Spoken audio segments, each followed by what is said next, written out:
The nation enters this weekend on edge about the coming presidential inauguration.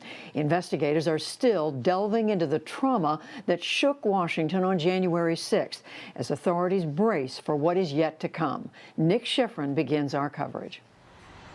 It is a city in a state of emergency, a capital heavily guarded and on edge.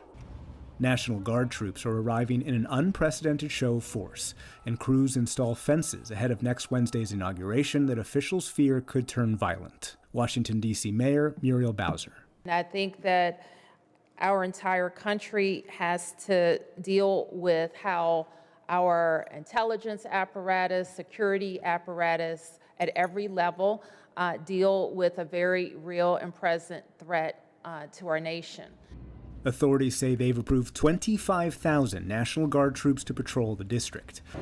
Military, congressional, federal, and local officials agreed on the request to prevent a repeat of last week's failed insurrection that killed 5 people and injured dozens.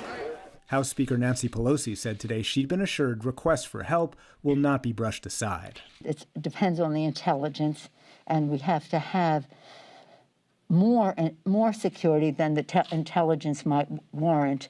I think in this case, redundancy may be necessary. Meanwhile, states are also bolstering security. Police, National Guard, and fencing are going up in state capitals from New Mexico to Michigan. The number of people that will be present over the course of the next 7 to 8 days particularly, and then from a state police perspective, all the way through at least through mid-February, will be significantly more than we've seen in the past.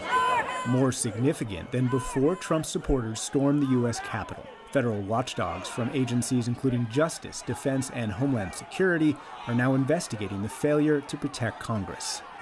And authorities today revealed more details of the siege's organization and objective. FBI official Stephen D'Antuono said on a call today more than 300 suspects may be identified by the end of the day, and 100 are already in custody. If this investigation was a football game, we'd still be in the first quarter. So let this be a reminder. The full force of the FBI is investigating the heinous acts we saw last week, and we will leave no stone unturned.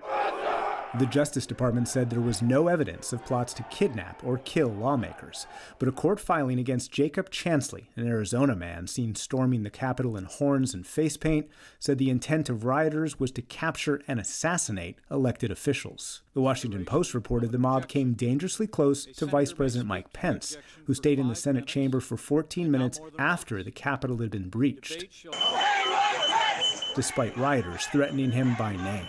Also under scrutiny, current and former military and police. The Associated Press found at least 21 took part, wearing military-style gear and employing tactics like this Ranger-file formation. And a current member of the Virginia National Guard, Jacob Fracker, and a fellow police officer were arrested and charged with participating in the riots. Acting U.S. Attorney for the District of Columbia, Michael Sherwin. We don't care what your profession is, who you are, who you're affiliated with. If you were conducting or engaged in criminal activity, we will charge you and you will be arrested.